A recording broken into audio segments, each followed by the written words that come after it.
Shalom. Jemaat yang dikasihi Tuhan, kita berjumpa lagi di dalam ibadah bersama secara online. Mari kita tunduk kepala dan kita mulai dengan doa. Kita mengaku bahwa sumber pertolongan kita satu-satunya datang dari Tuhan Allah. Tuhan Allah yang sudah menciptakan bumi, langit, dan segala isinya. Tuhan Allah yang sudah menciptakan kita sekalian. Tuhan Allah yang sudah datang ke dunia di dalam nama Tuhan Yesus Kristus yang menebus kita dari dosa-dosa untuk menjadi anak-anak-Nya. Tuhan Allah yang menyertai kita dan tidak pernah sedetik pun meninggalkan kita. Turunlah kiranya damai sejahtera dari Allah atas kita sekalian, sehingga ibadah ini boleh memperkenan Dia dan memberkati kita sekalian. Demi nama Tuhan Yesus Kristus. Amin. Anak domba Allah yang mati dan bangkit memberikan kemenangan kepada kita. Dia layak dipuji, dia layak disembah di dalam kekudusannya.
Hadiratmu berhiaskan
Tuhan kita adalah Tuhan yang sangat baik, mau menyelamatkan kita, bahkan memberikan kehidupan yang kekal bagi kita. Tuhan Yesus sungguh baik.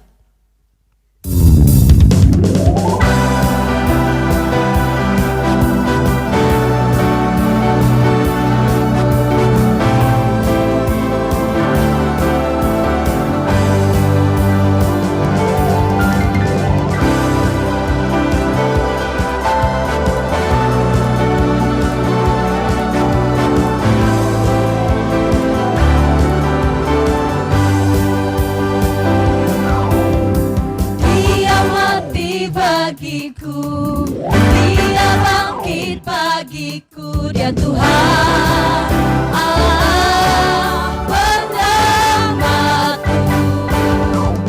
Kuasa maut dikalahkan, hidupku dipulihkan, Dia Tuhan Allah kemenanganku. Dia sungguh baik, Dia sangat baik. Yesus, Dia baik bagiku.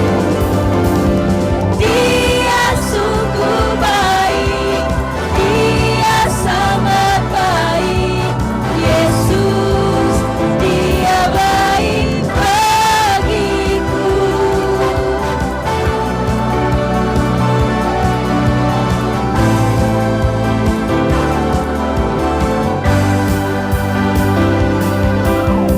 Dia ada di dalamku, bergerak di hidupku, Dia Tuhan Allah kekuatanku. Dia penuhi hatiku dengan kuasa kasih-Nya, Dia Tuhan Allah kemenanganku. Dia sungguh baik, Dia sangat baik. Yesus, Dia baik bagiku. Oh, Dia sungguh baik, Dia sangat baik. Yesus, Dia baik bagi. He is so good to you. He is so good to you. He is so good to me. Jesus, He is so good to you and me. He is so good to you.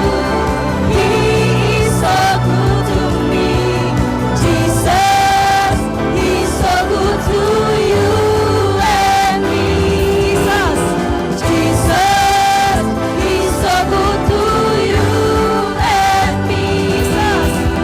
Jesus, He is so good to you. He is so good to me. He is so good to you and me.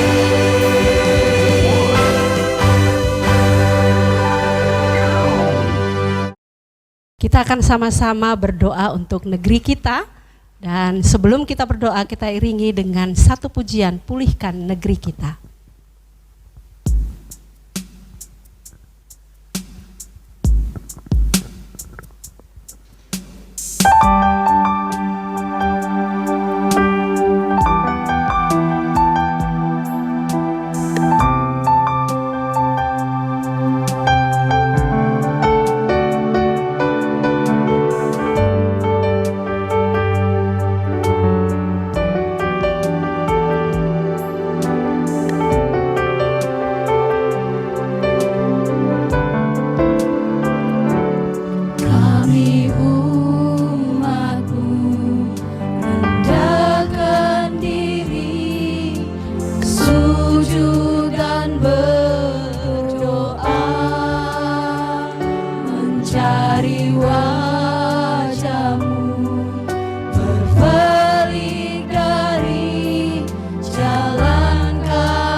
Mari kita berdoa. Ya Tuhan, Engkau Raja Kebangkitan kami. Saat ini kami bersyafaat kepadamu. Kami menaruh pengharapan kepadamu atas pergumulan bangsa kami. Untuk itu Bapa, kami mohon pertolongan-Mu. Engkau berkenan memberkati pemerintah bangsa kami dari pusat sampai dengan daerah. Terkhususnya Tuhan dalam pergumulan bangsa ini menghadapi virus corona. Biarlah oleh kuasa kebangkitan-Mu Engkau memampukan pemerintah kami sehingga dengan kebijakan-kebijakannya mampu untuk membatasi adanya virus corona ini.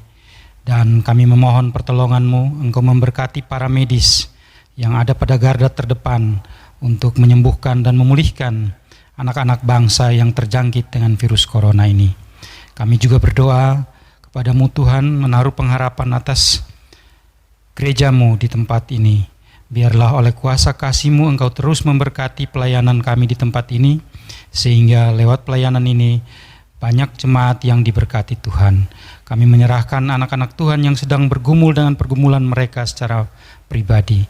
Biarlah oleh kuasa kasih-Mu juga Engkau menghampiri mereka dan berkenan memberkati mereka. Terima kasih Tuhan, kami menyerahkan syafaat kami saat ini hanya dalam nama anak-Mu Yesus Kristus. Amin. Bersama-sama kita akan mendengarkan kebenaran firman Tuhan, namun sebelumnya kita iringi dengan pujian berkat kemurahan Tuhan.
Shalom, jemaat yang dikasihi Tuhan.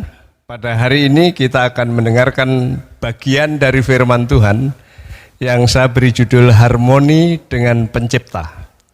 Harmoni dengan Tuhan.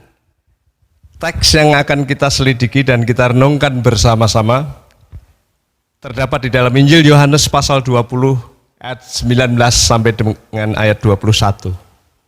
Demikian bunyi firman Tuhan. Ketika hari sudah malam, pada hari pertama minggu itu, berkumpullah murid-murid Yesus di suatu tempat dengan pintu-pintu yang terkunci, karena mereka takut kepada orang-orang Yahudi. Pada waktu itu datanglah Yesus dan berdiri di tengah-tengah mereka dan berkata, "Damai sejahtera bagi kamu." Dan sudah berkata demikian, ia menunjukkan tangannya dan lambungnya kepada mereka. Murid-murid itu bersukacita ketika mereka melihat Tuhan. Maka kata Yesus sekali lagi, "Damai sejahtera bagi kamu. Sama seperti Bapa mengutus aku, demikian juga sekarang aku mengutus kamu." Mari kita berdoa supaya Tuhan memberikan penerangan batin bagi kita sehingga kita mengerti kebenaran secara tepat. Bapa yang di surga, kami datang kepadamu mengucap syukur dan berterima kasih karena pada saat ini kami diberi kesempatan untuk mendengarkan bagian dari firman-Mu. Namun demikian Bapa, tanpa kehadiran Roh-Mu yang kudus di dalam kehidupan kami dan menerangi batin kami tak mampu mengerti apa yang Tuhan maksudkan. Oleh karena itu kami mohon kiranya Roh Tuhan bekerja di hati kami, di pikiran kami, sehingga kami mampu menerima kebenaran firman-Mu itu, bahkan menanamkan kebenaran itu di dalam hati kami, sehingga tumbuh dan berbuah bagi hormat dan kemuliaan bagi nama-Mu. Terima kasih ya Tuhan, kami serahkan hamba-Mu yang penuh kekurangan dan sederhana ini, kiranya Tuhan urapi dengan kuasa Roh Kudus, sehingga dia boleh berbicara atas nama Tuhan, sehingga apa yang dikatakan adalah benar-benar apa yang Tuhan mau katakan kepada kami. Kami serahkan pemberitaan firman-Mu pada kesempatan ini, dari awal, tengah, sampai akhir, sepenuhnya dalam nama Tuhan Yesus Kristus, Sang Empunya firman itu. Terpujilah nama Tuhan Yesus, kekal selamanya. Amin.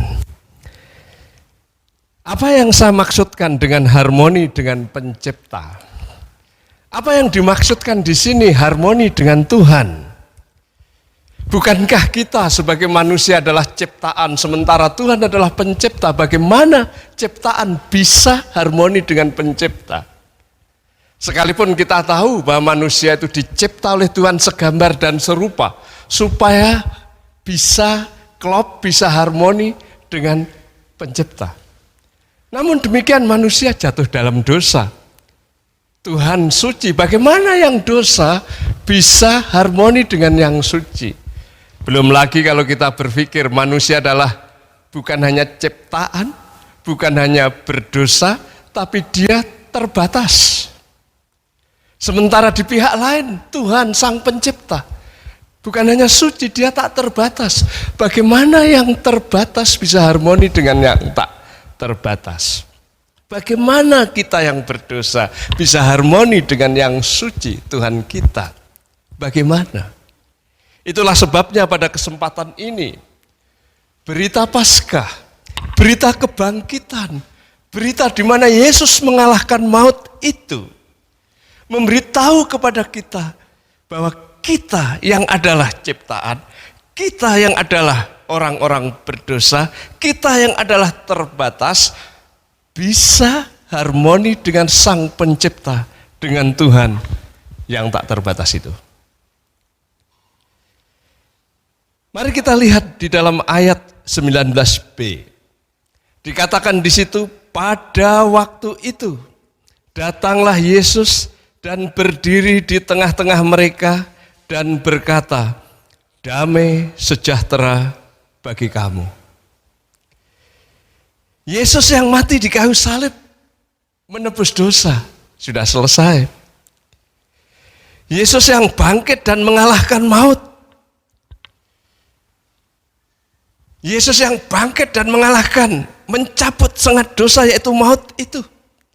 Seharusnya menjadikan murid-murid itu bergairah. Tapi sebaliknya kalau kita perhatikan, konteksnya murid-murid masih dalam ketakutan. Mereka masih dalam suasana yang tidak mengerti arah, sehingga mereka seperti bersembunyi, ketakutan. Dalam konteks itulah Tuhan Yesus nampak kepada mereka, nampak kepada kumpulan murid-murid yang kala itu takut. Kemudian Tuhan Yesus menunjukkan diri bahwa dia ini yang disalib, dia ini yang sudah bangkit, dia ini betul-betul hidup. Dan setelah itu dia berkata, damai sejahtera bagi kamu. Damai sejahtera bagi kamu. Ketika Tuhan Yesus berkata, damai sejahtera bagi kamu, ini perkataan yang benar. Ini perkataan yang nyata. Jadi Tuhan Yesus berkata, kamu yang ketakutan, kamu yang bersembunyi, hari ini aku berkata benar, hari ini aku berkata amin. Damai sejahtera bagi kamu. Yang menarik bagi saya di sini adalah kata yang diterjemahkan damai sejahtera. Ini berasal dari kata Eirene, bahasa Yunani.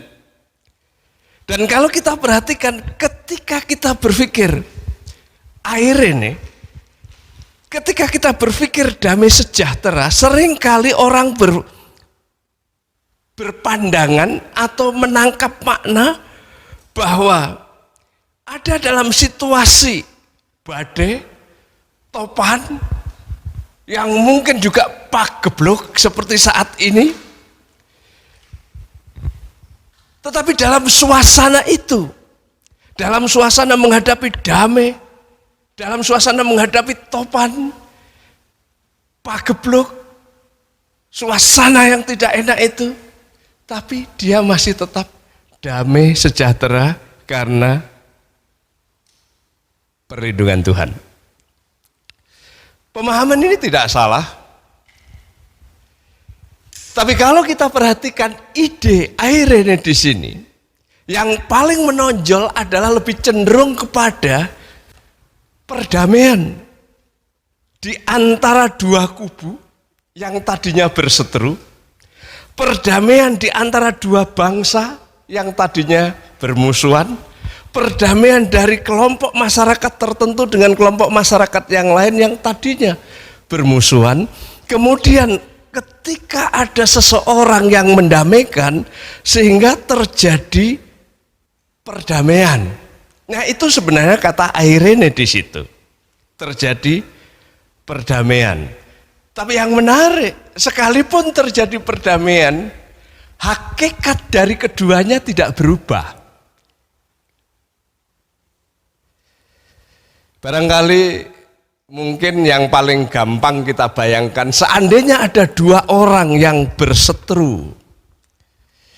Dua orang ini mungkin karena selisih pendapat, kemudian mereka berseteru. Dan bukan hanya berseteru, mereka saling mengkritik. Bukan hanya saling mengkritik, saling menyerang. Bahkan saling menyerang begitu luar biasa seperti Perang Dunia Ketiga. Dan gara-garanya adalah mungkin beda pandangan, mungkin beda ajaran, mungkin beda persepsi dalam beriman, mungkin berbeda dalam berekspresi dalam pelayanan, dan mungkin berbeda dalam berteologi. Jika terjadi perbedaan yang tajam, tapi tiba-tiba ada seseorang yang datang yang mampu mendamaikan dua pribadi ini. Sehingga mereka bisa berdamai sekalipun pandangannya berbeda. Mereka bisa berdamai sekalipun mungkin teologianya berbeda. Pandangannya berbeda, teologianya berbeda, ajarannya mungkin tetap berbeda, tapi bisa berdamai. Itu Eirene. Itu yang dimaksudkan dengan harmoni. Biasanya yang paling gampang untuk melukiskan ini, ketika kita mendengarkan sebuah paduan suara, tentunya ada suara sopran, alto, tenor, dan bass. Mereka berbeda. Tetapi di tangan seorang komponis yang hebat, suara yang berbeda ini bisa bersatu, harmoni menjadi nyanyian yang merdu, yang indah, yang nikmat, dan berkelas. Ini harmoni. Kemudian saudara mesti bertanya, oke, kalau soprannya bagus, kemudian tenor, alto, dan bass,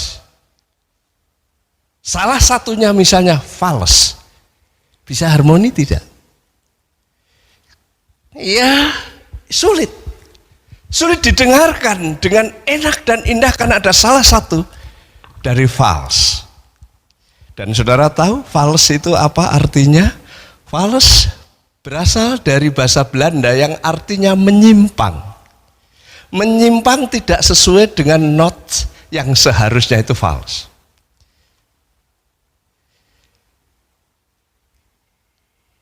Tetapi kalau dia pas nadanya, tenor, bass, alto pas, soprannya juga pas, itu menjadi sesuatu yang indah, luar biasa. Itu harmoni, itu irene. Kita masuk di dalam kehidupan kita. Manusia adalah ciptaan Tuhan.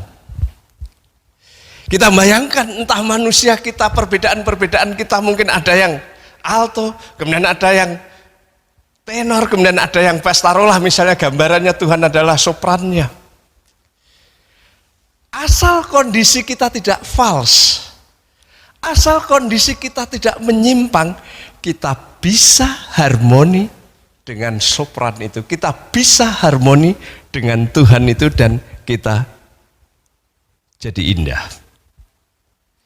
Nah, sekarang saudara bayangkan, kita semua manusia memang fals, kita semua manusia memang menyimpang, kita semua manusia sudah berdosa sehingga tidak mungkin bisa harmoni dengan Tuhan. Sekalipun kita segambar dan serupa, tidak mungkin kita bisa harmoni dengan Tuhan.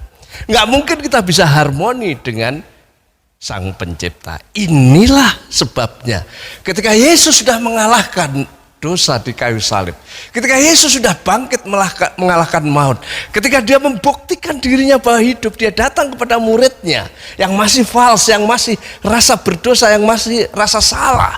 Kemudian dia berkata, irene bagi kamu, kamu bisa harmoni dengan Tuhan, kamu bisa harmoni dengan Sang Pencipta.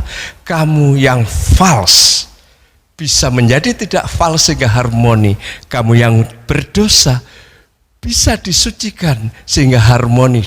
Dan penyucian itu adalah melalui korban Yesus di kayu salib dan kebangkitannya.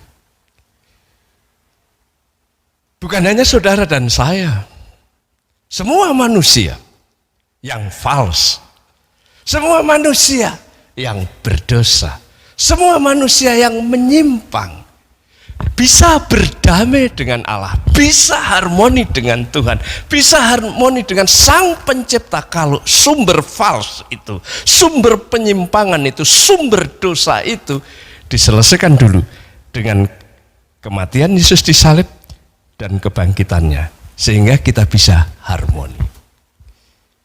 Saudara dan saya bisa harmoni dengan Tuhan. Saudara dan saya bisa harmoni dengan Sang Pencipta. Jemaat yang saya kasih di dalam Tuhan, ini berbeda dengan konsep Syekh Siti Jenar, dengan konsep manunggaling kawulolan Gusti, menyatunya Tuhan dan ciptaan dan hamba. Kenapa beda? Karena Siti Jenar ketika suatu saat utusan dari Kesultanan Demak pada zaman dulu kemudian datang kepada Siti Jenar, kamu harus pergi datang ke Kesultanan. Siti Jenar berkata, tidak ada Siti Jenar, yang ada Tuhan Allah. Kemudian utusan pulang ke Demak, kemudian di Demak dirapatkan, kemudian diutus lagi utusan itu. Kemudian datang kepada Siti Jenar, dia berkata, Tuhan Allah disuruh menghadap Sultan di Demak. Apa jawaban Siti Jenar? Tidak ada Tuhan Allah, yang ada Siti Jenar. Kemudian pulang lagi utusan itu ke Demak. Kemudian yang ketiga dia tanya lagi, Siti Jenar dan Tuhan Allah, dua-duanya disuruh menghadap Sultan. Kemudian Siti Jenar berkata, tidak tahukah kamu bahwa Siti Jenar ada di dalam Tuhan Allah dan Tuhan Allah ada di dalam Siti Jenar? Itu manunggaling kawula lan Gusti. Apa salahnya? Siti Jenar, hakikat manusia dan hakikat Tuhan kabur. Hakikat ciptaan dan hakikat pencipta kabur, sehingga sama. Kekristenan tidak begitu. Sekalipun saudara disatukan dengan Tuhan Yesus, sekalipun saudara harmoni dengan Tuhan, saudara tetap ciptaan dan Tuhan tetap pencipta. Kita tidak menjadi ciptaan, tidak menjadi pencipta. Kita dibenarkan dosanya, tetap menjadi manusia, tetap menjadi ciptaan, dan kita bisa harmoni dengan pencipta. Jadi hakikat saudara sebagai ciptaan tidak berubah menjadi pencipta. Hakikat kita manusia tidak berubah menjadi Tuhan, bahkan hakikat kita manusia tidak berubah menjadi manusia setengah dewa. Kita tetap manusia dan Tuhan tetap Tuhan. Tapi berita baiknya, kita bisa harmoni, kita bisa klop. Kenapa? Karena Tuhan Yesus sudah mati bagi dosa-dosa kamu, membuat yang false itu menjadi pas, dan membuat kamu dan saya bisa harmoni dengan Tuhan.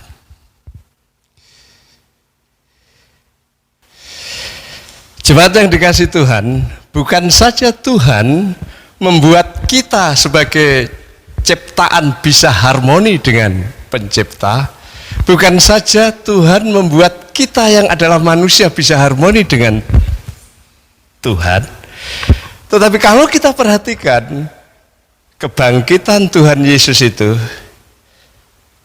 Paskah itu juga membuat kita bersukacita karena Tuhan. Perhatikan di dalam ayat 20, firman Tuhan berkata begini, dan sesudah berkata demikian, ia menunjukkan tangannya dan lambungnya kepada mereka. Murid-murid itu bersukacita ketika mereka melihat Tuhan. Nah, ayat ini, ayat yang berbunyi murid-murid itu bersukacita ketika mereka melihat Tuhan. Nuansa arti dari bahasa Yunaninya lebih tepat kalau berkata setelah mereka melihat Tuhan, murid-murid itu bersukacita. Kenapa? Karena kata yang dipakai di sini adalah kata kerja partisip, bukan present, yang bareng ketika melihat Tuhan bersukacita, tetapi partisiip aoris mendahului. Setelah mereka melihat Tuhan, bersukacitalah. Jadi bagi saya ini menarik, karena apa? Tuhan Yesus datang membuktikan dirinya. Saya ini yang sudah mati di kayu salib sekarang sudah bangkit dan hidup, dan sungguh-sungguh hidup. Lihatlah tanganku, lihatlah lambungku, perhatikan ini. Setelah mereka melihat itu, setelah mereka paham itu, setelah mereka mengalami bahwa Yesus yang mati itu bangkit, mengalami bahwa Yesus yang bangkit itu hidup, maka bersukacitalah mereka. Kalau kita perhatikan, kata bersukacita di sini adalah dari kata ekaresen, yang akar katanya adalah dari kata hairo. Kata hairo menurut arti kamus bisa berarti girang, bisa berarti bergembira, dan memang bisa bersukacita. Jadi setelah mereka lihat, setelah mereka mengalami Yesus itu, maka giranglah mereka, maka bergembiralah mereka, bersukacitalah mereka. Coba perhatikan, tadinya ketakutan, mereka bersembunyi takut.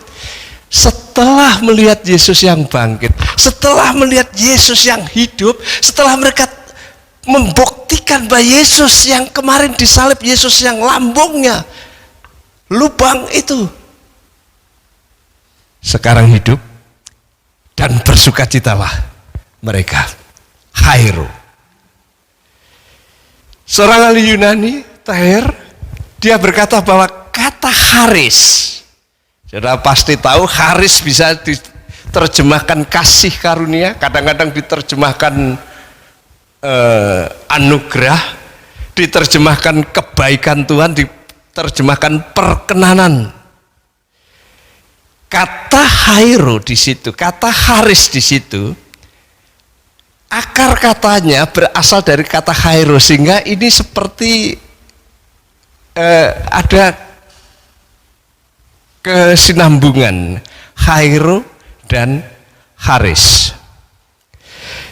Ketika kata haris yang berasal dari kata hairo itu dimaknai sebagai satu tindakan nyata ilahi mempengaruhi hati seseorang yang terrefleksi dalam kehidupan, sehingga rasa diterima, rasa bermanfaat, berkenan, bebas, bersukacita, menyenangkan, dan penuh dengan rasa syukur. Inilah sukacita yang dari Tuhan, merupakan refleksi dari pengalaman anugerah, refleksi dari pengalaman kasih karunia. Pendeknya, orang yang tahu anugerah Tuhan, orang yang mengalami kasih karunia Tuhan yang di dalamnya adalah kematian dan kebangkitan Yesus di situ, timbullah kegembiraan, timbullah sukacita, timbullah rasa girang. Ini bukan sukacita karena kita terkenal. Karena kalau seseorang terkenal dan bersukacita, suatu saat ketika sudah pudar keterkenalannya, dia hilang sukacitanya. Ini juga bukan rasa gembira karena menjabat satu jabatan yang tinggi. Karena ketika jabatan itu sudah selesai dan turun, kegembiraan itu akan hilang. Ini juga bukan sukacita karena kaya raya, karena pada saat bangkrut dia akan terenggut sukacitanya itu. Ini sukacita karena kesadaran, karena pengalaman, karena pemahaman bahwa pencipta yang sudah datang menjadi manusia bernama Tuhan Yesus Kristus itu mati menebus dosa-dosa kita, bangkit memberikan kehidupan, dan ketika kenyataan itu menjadi real di dalam kehidupan kita, itu menjadi pengalaman hidup kita, pengalaman haris kasih karunia dalam hidup kita, timbullah sukacita yang besar, timbullah rasa gembira dan girang orang yang mengalami itu. Sederhananya, sukacita ini karena anugerah, karena pengalaman kasih karunia, karena pengalaman pertolongan Tuhan. Kalau ibu bapak saudara-saudara sekalian ingat bahwa Israel secara khusus bangsa Yehuda, karena mereka jahat, nakal, memberontak Tuhan, suatu saat mereka dibuang ke negeri Babel sebagai hukuman Tuhan. Ketika mereka di negeri Babel, mereka susah, mereka sulit, karena mereka jelas menderita sebagai orang buangan. Ketika menjadi orang buangan, kemudian dia teringat bagaimana Tuhan Allah itu baik. Mereka teringat bagaimana ketika di bait Allah mereka bisa bersyukur dan menyembah Tuhan. Tapi mereka sekarang ada di pembuangan. Mereka berteriak kepada Tuhan, mereka minta tolong sama Tuhan. Kemudian mereka berjanji, Tuhan, kalau saya pulang kembali, kalau saya kembali ke tanah leluhur yang Tuhan pernah janjikan itu, tidak akan berhenti lidah saya untuk memuji Tuhan, tidak akan berhenti tangan saya untuk memainkan kecapi, tidak akan berhenti saya akan menari-nari untuk Tuhan. Tapi mereka ada dalam pembuangan. 1 tahun, 2 tahun mereka nanti tidak terjadi pembebasan. 10 tahun, 20 tahun tidak terjadi pembebasan. 30 tahun, 40 tahun tidak terjadi pembebasan. 50 tahun, 60 tahun tidak terjadi pembebasan. Tapi ketika 70 tahun, tiba-tiba mereka diberi kebebasan. Mereka diizinkan pulang dari Babel. Saudara bisa bayangkan ketika mereka pulang dari Babel, pulang menuju Kanaan, pulang menuju tanah leluhur. Apakah mereka bersedih? Apakah mereka, aduh saya lebih suka di pembuangan? Tidak. Mereka bergembira, mereka bersuka cita. Terima kasih Tuhan, kami dulu sudah berdosa. Terima kasih Tuhan, Engkau sudah membuang kami. Dan terima kasih Tuhan karena sekarang Engkau sudah membebaskan kami dan kami akan pulang dengan semangat, kami akan pulang dengan sukacita, kami akan pulang dengan bergairah untuk mengabdi Tuhan, dengan bergairah untuk membangun masyarakat, bergairah untuk membangun bait Allah lagi. Kami senang, sukacita karena apa? Pengalaman pembebasan, sukacita karena pengalaman Tuhan menolong. Ini yang dikatakan Tuhan Yesus. Ketika murid-murid melihat Yesus yang sudah menebus dosa, ketika murid-murid mengalami Yesus yang sudah mengalahkan maut dan hidup, dan ketika murid-murid betul-betul melihat buktinya bahwa dari tangan yang berlubang paku dan lambung yang berlubang bekas tombak itu hidup, mereka bersukacita begitu luar biasa. Susah saya membayangkan kalau ada orang Kristen yang hidupnya tidak diwarnai dengan sukacita, apalagi hidupnya diwarnai dengan skeptis, apatis, murung, dan tidak ada gairah. Saya sering bertanya, apakah orang ini tahu kematian dan kebangkitan Yesus? Apakah orang ini tahu haris kasih karunia Tuhan? Apakah orang ini pernah punya pengalaman ditolong Tuhan? Kalau orang Kristen yang sejati, yang sudah pernah mengalami kematian dan kebangkitan Yesus di dalam hidupnya, dia mengalami kelahiran baru, dia mengalami bagaimana Tuhan mengampuni, bagaimana Tuhan menolong, bagaimana Tuhan memberkati. Hidupnya pasti diwarnai sukacita, bergairah untuk Tuhan, bergairah untuk melayani Tuhan, bergairah untuk mengabdi Tuhan, bersukacita. Kebangkitan Yesus bukan hanya membuat kita yang adalah ciptaan bisa harmoni dengan pencipta, bukan hanya membuat kita yang adalah hamba bisa harmoni dengan Tuhan, tetapi kebangkitan itu menjadikan kita hidup diwarnai dengan sukacita, dengan bergairah, dengan bergembira, dan rasa penuh syukur. Bagian yang ketiga, kalau saudara dan ibu bapak perhatikan, ayat yang ke-21b, Tuhan Yesus berkata begini, sama seperti Bapa mengutus aku, demikian juga sekarang aku mengutus kamu. Saya bisa membayangkan Tuhan seolah berkata begini, oke, kamu sudah bisa harmoni dengan Tuhan, sekarang kamu bersukacita, kini saatnya sama seperti Bapa sudah mengutus aku, kamu sekarang kuutus kau. Apa poin yang dimaksudkan di sini? Jelas di sini Tuhan Yesus bukan hanya kebangkitannya itu membuat kita bisa bersekutu, bisa harmoni dengan Tuhan, tapi kita bisa bersukacita, tapi lebih daripada itu kita bisa mewakili Tuhan di bumi ini, kita bisa menjadi duta dari Tuhan, duta dari Kristus di bumi ini. Sama seperti Allah, Bapa mengutus aku, sekarang Kristus mengutus kamu menjadi duta Kristus. Bagaimana Bapa mengutus Tuhan Yesus? Tuhan Yesus datang ke dunia merendahkan diri karena dia harus menjadi manusia. Kemudian ketika dia menjadi manusia, dia tinggal bersama-sama manusia, menjadi berkat bagi manusia yang lain. Kemudian setelah itu dia menyediakan korban pengampunan dosa bagi kita sekalian. Artinya apa?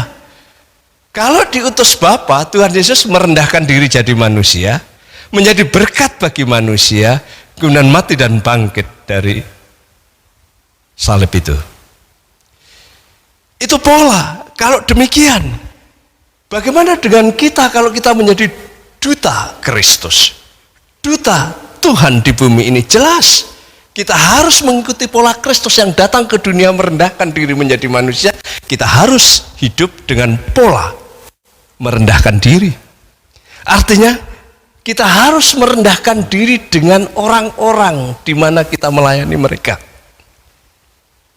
Tidak sombong, jelas tidak tinggi hati, apalagi merasa lebih pintar dan semuanya bodoh, lebih kaya dan semuanya miskin, lebih hebat dan semuanya tidak ada apa-apanya. Itu bukan pola duta Kristus, itu bukan pola utusan Tuhan. Utusan Tuhan mesti merendahkan diri sehingga bisa bersama-sama dengan orang yang kita layani. Kemudian tinggal bersama-sama. Yesus datang merendahkan diri manusia, tinggal bersama-sama. Kita tinggal dalam komunitas kita. Lalu ketika tinggal ngapain Tuhan Yesus? Pendeknya jadi berkat.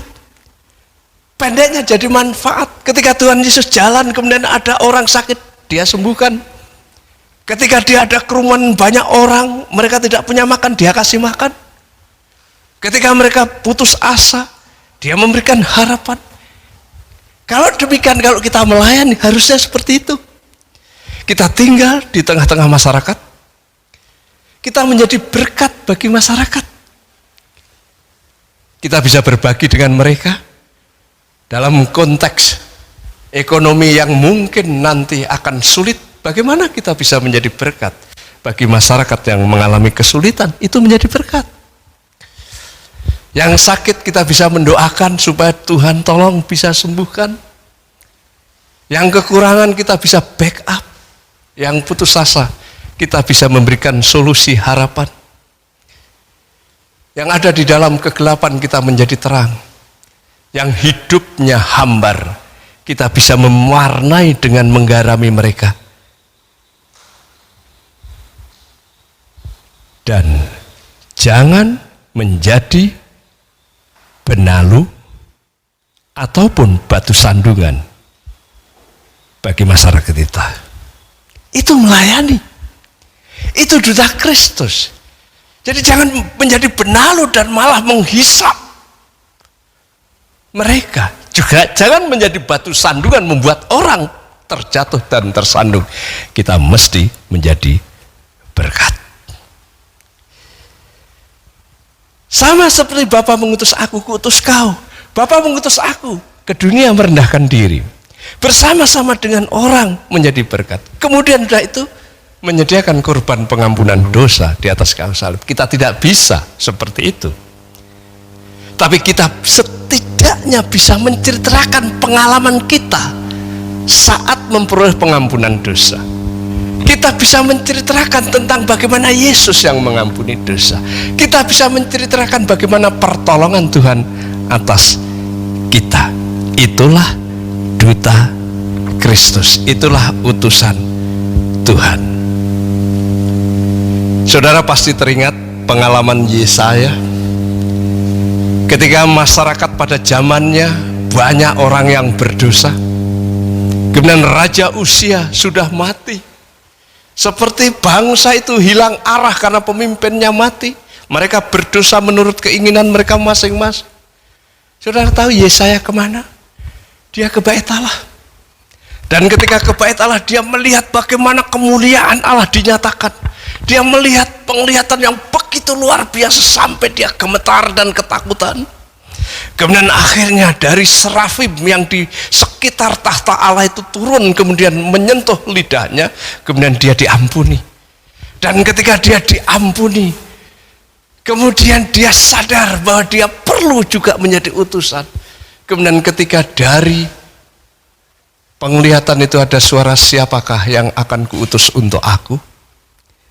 Yesaya langsung menyaut, ini aku Tuhan, utuslah aku. Yesus sudah mati dan bangkit. Dia membuat kita bisa berdamai dengan Allah, bisa harmoni dengan Sang Pencipta. Yesus membuat kita memperoleh sukacita yang dari Tuhan yang luar biasa itu.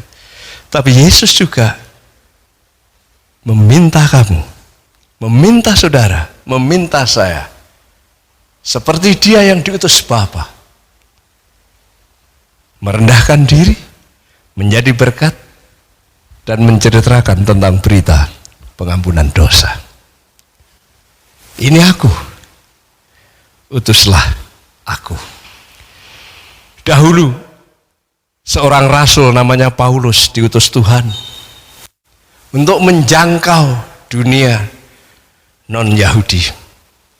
Dia melaksanakan tugas luar biasa dari kota ke kota, dari pulau ke pulau, negara ke negara, sampai ke ujung bumi dimenangkan melalui pengabdian Rasul Paulus yang siap diutus oleh Tuhan. Hari ini Tuhan berkata, sama seperti Bapa mengutus aku, kuutus kau. Kuutus kamu, kuutus diriku. Kemana? Saudara, kalau saudara bisa pergi ke kota demi kota, pulau demi pulau, negara demi negara, puji Tuhan. Kalau bisa itu. Tapi kalau toh tidak bisa, menarik karena kita hidup dalam dunia IT yang luar biasa. Kita tidak harus pergi kota ke kota. Kita tidak harus pergi negara ke negara. Kita tidak harus pergi benua ke benua. Dengan IT, kesaksian kita, berita kita bisa menembusi dari desa ke desa, kota ke kota, pulau ke pulau, negara ke negara, benua ke benua, bahkan seluruh seantero jagat raya bisa dimasuki dengan IT itu. Apa itu?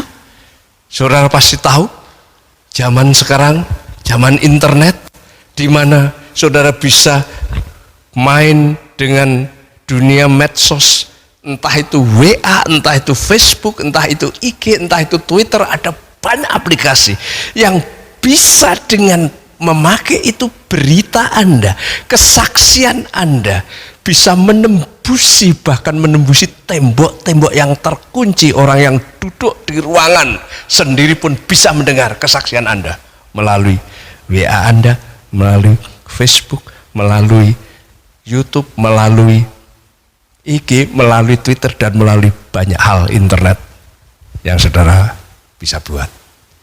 Sama seperti Bapa mengutus aku, kuutus kau.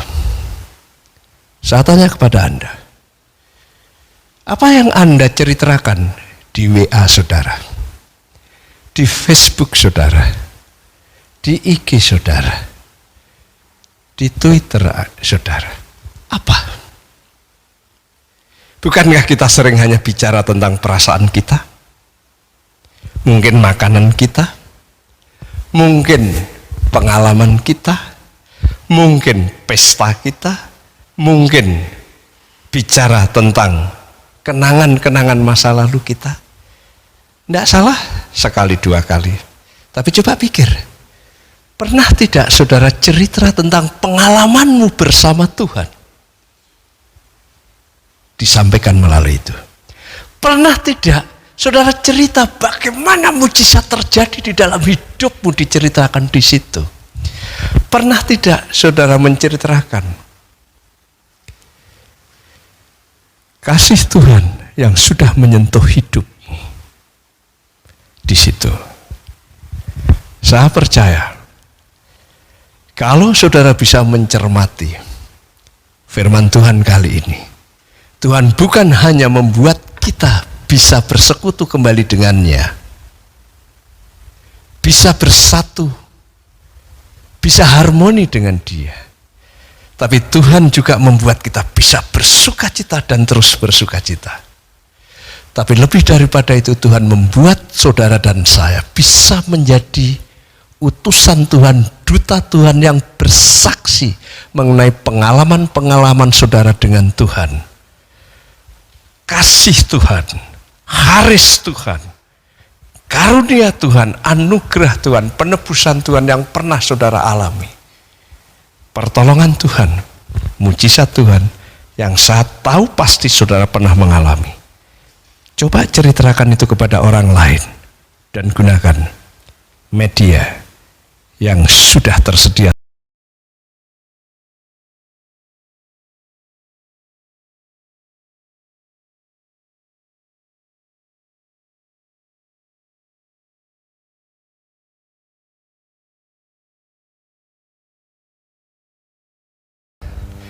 Bapa yang di surga, kami datang kepadamu mengucap syukur dan terima kasih karena kebenaran firman-Mu nyata atas kami. Kami bersyukur karena Tuhan menjadikan kami bisa harmoni dengan diri-Mu. Kami bisa bersekutu dengan Engkau. Bahkan terima kasih karena pengalaman kasih karunia itu kami bisa bersukacita senantiasa. Makasih Bapa atas tanggung jawab yang Tuhan berikan. Seperti Bapa mengutus Yesus Kristus. Yesus Kristus mengutus kami ke dunia ini. Bapa, kami berdoa kiranya kebenaran firman-Mu itu terpatri di dalam hidup kami. Kami sadar bahwa kami harmoni dengan Tuhan. Kami terus bersukacita dan kami menjadi duta Kristus di bumi ini. Jemaat yang saya kasihi, arahkan hatimu kepada Dia yang sudah berfirman, dan hiduplah di dalam Dia, dan terimalah berkat yang daripadanya.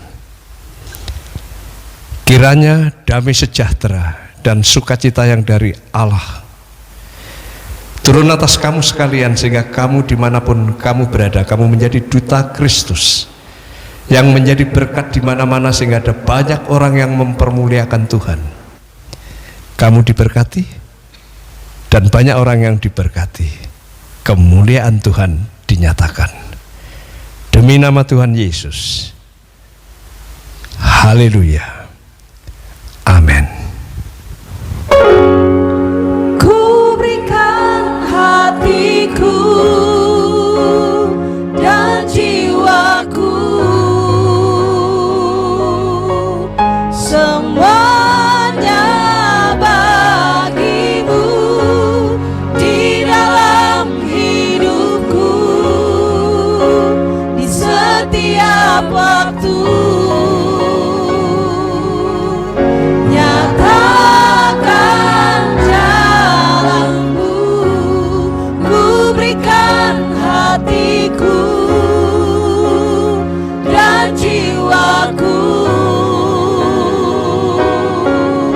Semuanya bagimu di dalam hidupku, di setiap waktu. Nyatakan jalanmu.